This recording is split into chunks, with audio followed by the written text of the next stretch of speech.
all these things are going to be made and a lot of money. Some of these are going to have a lot of money spent on them. Man of Tomorrow, Batman Part 2, Avengers Secret Wars, and probably Hunt for Gollum. These are movies that are going to have a lot of money, and those we've talked about, with the exception of Batman Part 2, have a very good chance of losing a lot of money.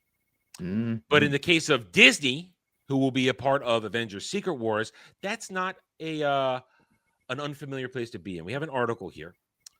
Disney's Marvel movies are losing $619 million each in takings at box office, Forbes report finds. All right, this is nice to have. We love these articles that are just proving that we've been right this whole time. We've been called morons for saying these movies aren't making money. Even with Superman, it's like, how are you so stupid to think that they'd put this much money into a movie and not get a return on it and make a sequel? You're right. They are dumb. That is a dumb thing to do. And we've been saying this with Marvel movies not making money for years now. Mm-hmm. When was the last Marvel movie to make money besides, of course, Deadpool and Wolverine and Spider-Man No Way Home? But Spider-Man No Way Home is a Sony production. So yeah, Disney. Yeah. Disney's made one profitable Marvel movie in and they stumbled into that. They stumbled into Deadpool Wolverine being successful because they got out of Ryan Reynolds' way. Mm-hmm. Yep. They got out of his way and let him make that movie. Let him call all his friends to come and be in it. That's why it was working. Yeah, it is in no way due to their own talent. Heck no. It's their absence that made a profitable movie.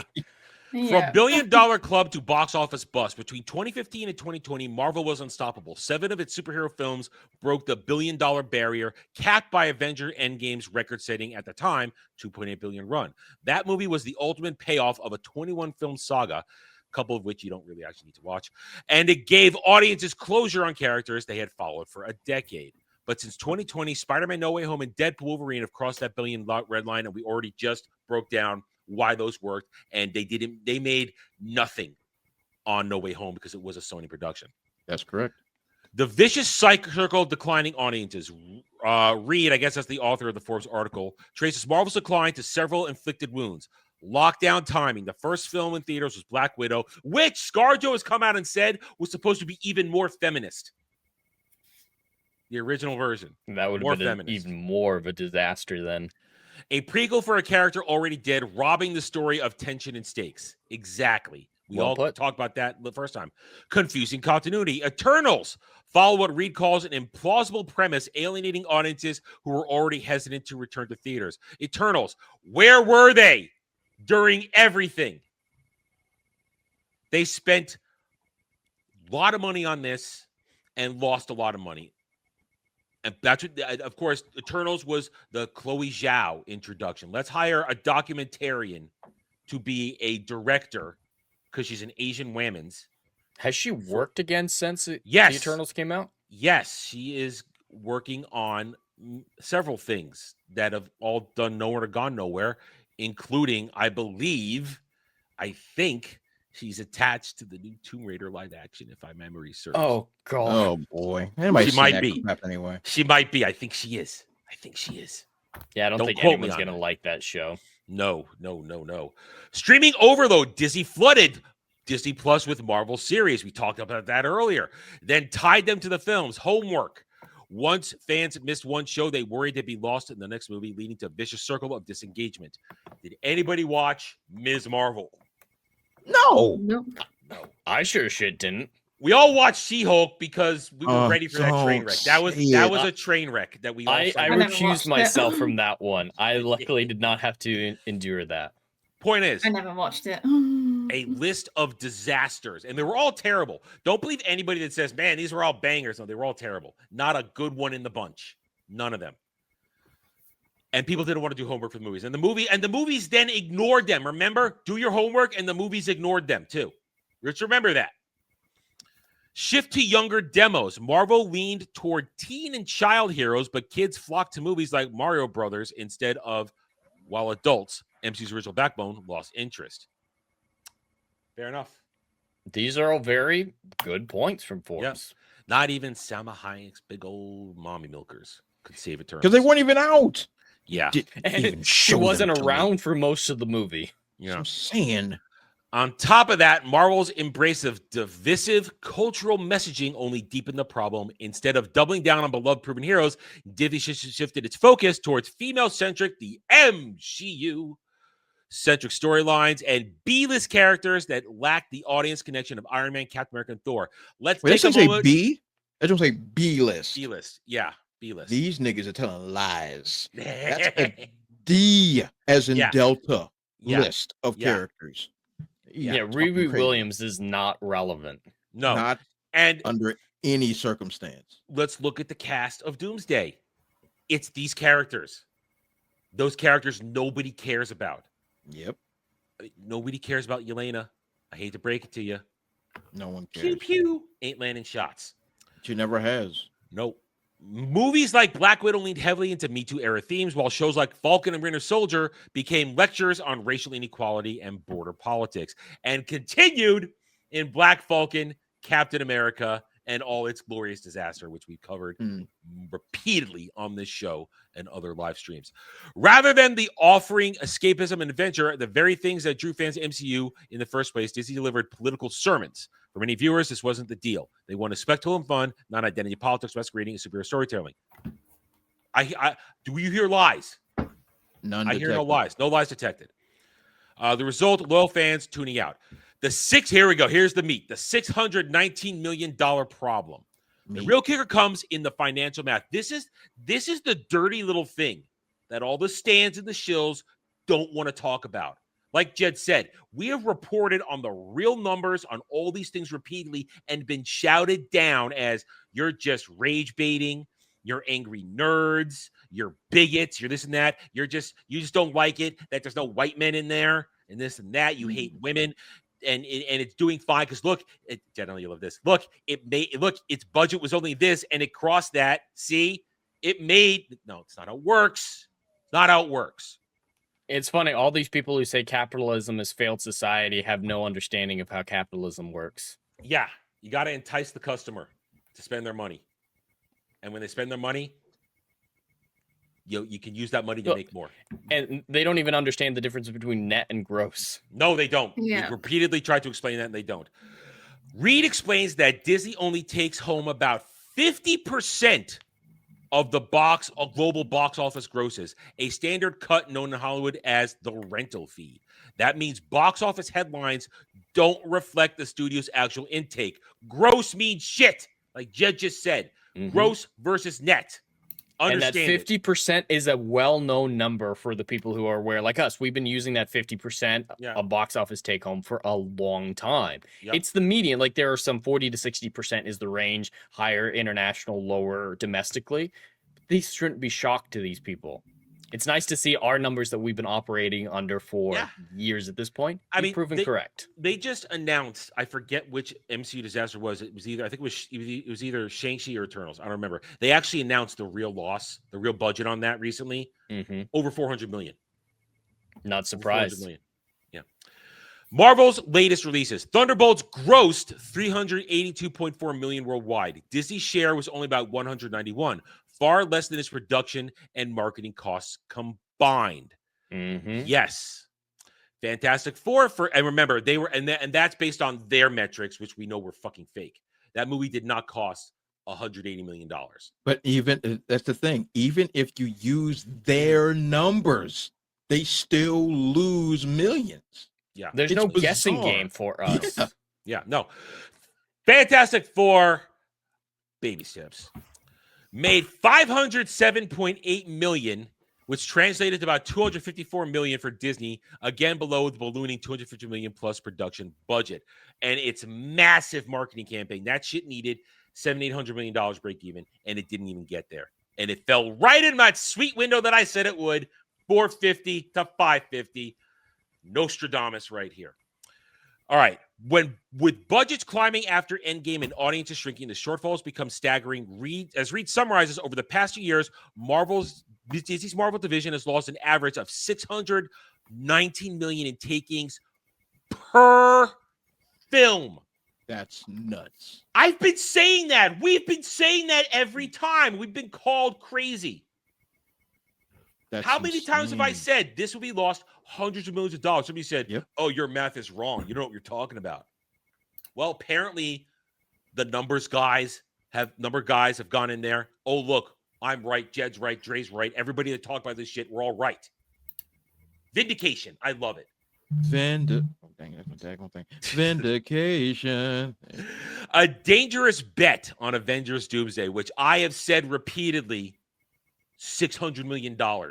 That's going to be the budget on this thing. No way, shape, or form. And we're going to know. They're shooting in England. We're going to know the receipts will be made public because they have to.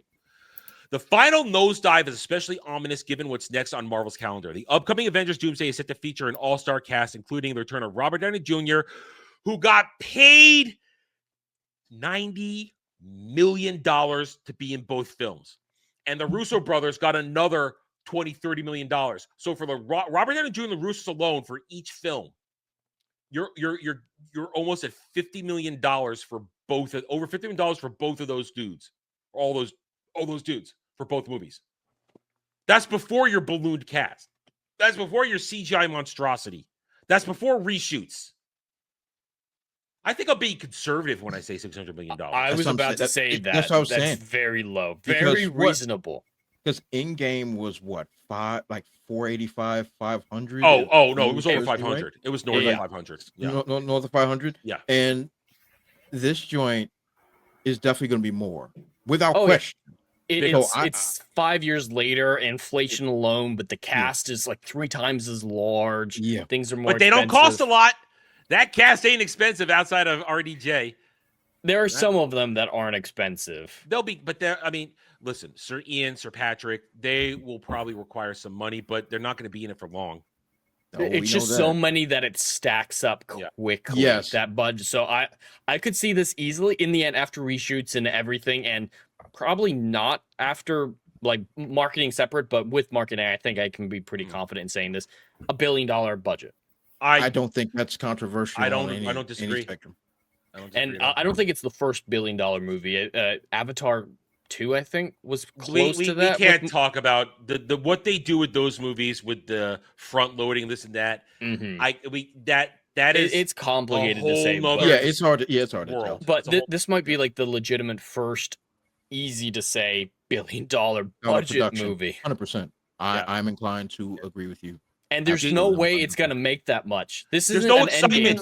It needs endgame levels to like break even. There's no build up. There's been no build up. No, there's no excitement. There's no story build up. There's no character build up.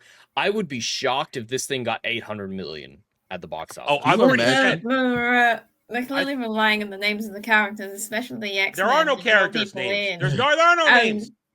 And the only thing is, I think the X-Men are only going to be in for 10 minutes, and the rest is going to be the Avengers. They're going to probably kill off the X-Men very disrespectfully because Disney's never liked. Nobody cares about the Fox X-Men anyway. Let's be honest. I do. I care about Fox X-Men. I don't.